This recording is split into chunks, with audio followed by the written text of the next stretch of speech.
Sesaat lagi Anda akan menyaksikan program spesial Jaksa Menyapa. In association with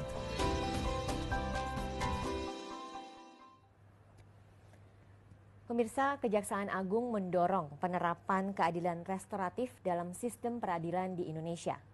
Keadilan restoratif merupakan usaha mencapai keadilan untuk kasus-kasus pidana umum ringan serta kasus yang tidak merugikan publik.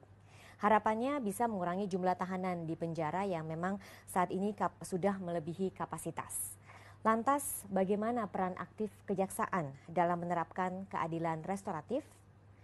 Inilah program spesial Jaksa Menyapa bersama saya Lucia Saharwi.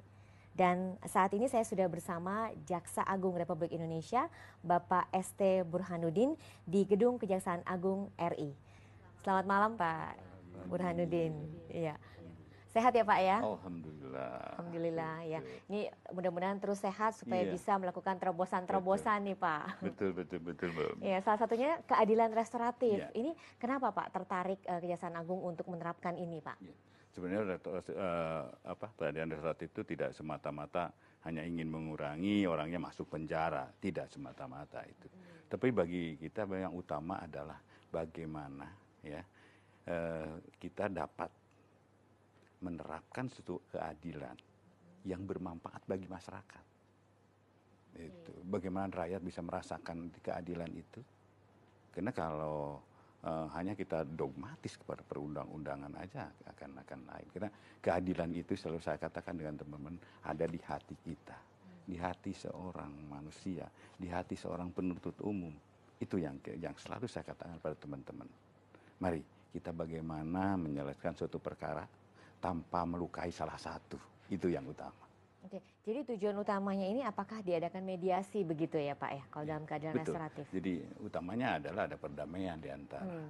Dan itu juga bukan syarat utamanya lagi sebenarnya itu perkara ini pelakunya baru pertama kali kan. Kemudian ancaman hukumnya di bawah 5 tahun. Kemudian kerugiannya juga 2,5 juta.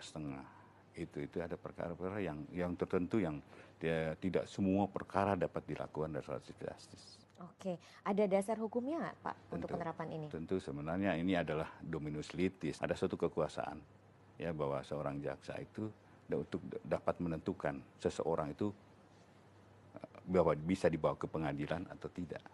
Itu ada di ajas dominus litis kita punya. Dan kemudian pada awal saya jabatan tahun 2019 saya berpikir kita harus terapkan itu, mumpung saya pimpinannya. Kemudian kami mengeluarkan Peraturan Jaksa Agung nomor 15 tahun 2020. Itu pada waktu momen itu saya gunakan pada waktu Hari Bakti Kejaksaan 22 Juli 2020 itu. Oke, jadi pada saat menjabat Bapak kemudian merasa bahwa ini perlu nih ditegakkan begitu. Jadi ini mungkin berdasarkan pengalaman pada waktu dulu di Kejaksaan Negeri begitu ya Pak? Betul Mbak, begini pengalaman gini. Saya itu kan udah keluar dari Kejaksaan, udah di luar.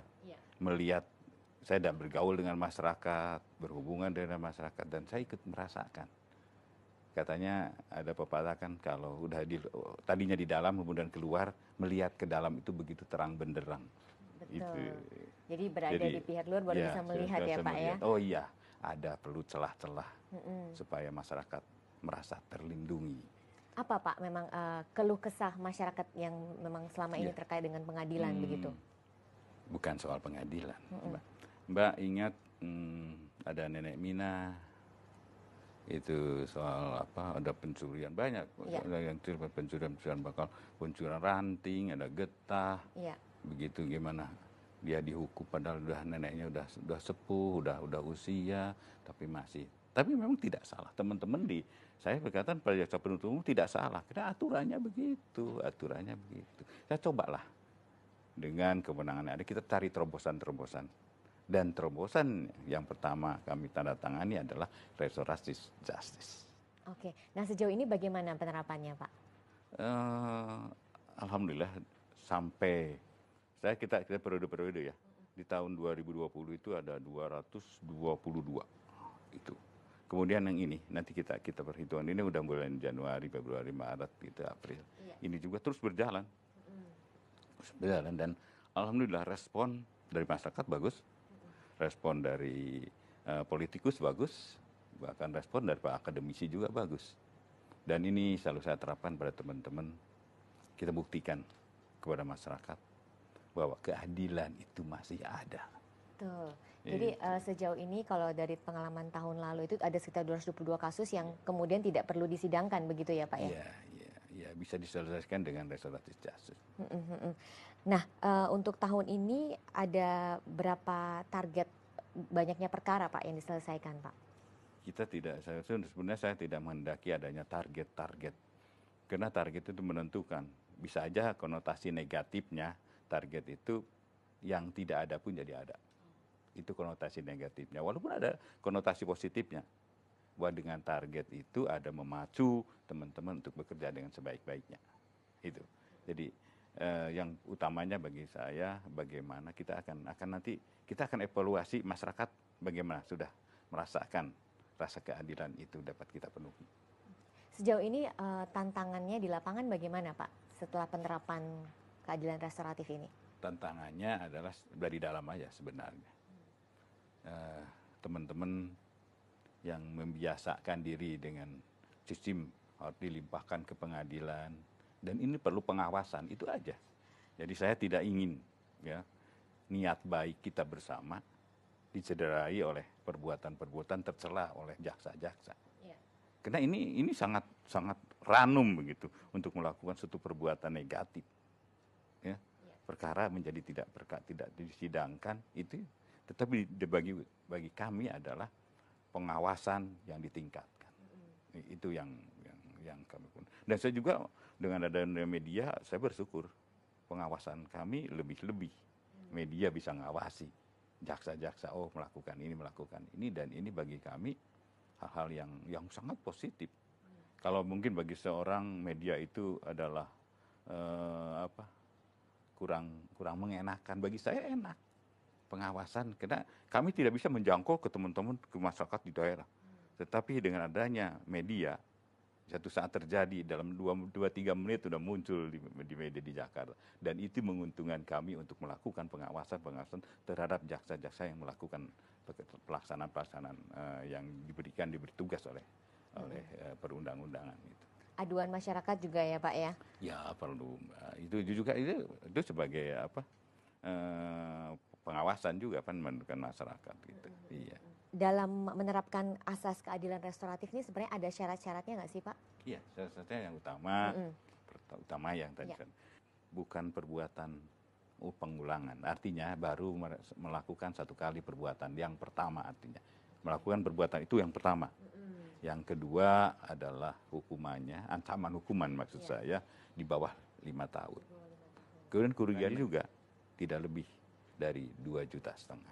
Itu yang bisa. Mungkin tapi dalam hal ini terkadang pihak korban yang susah untuk memaafkan begitu ya Pak ya? Iya, justru itu harus ada perdamaian. Perdamaian itu kan gimana juga kalau ada win-win solution kalau ada perdamaian.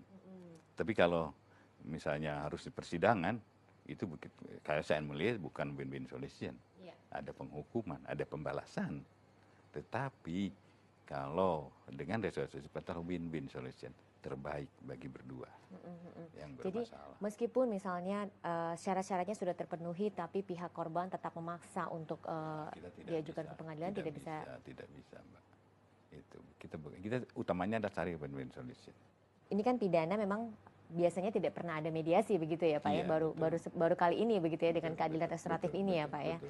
Kalau perdata memang selalu ada mediasi. Di dalam persidangan diawali dengan itu.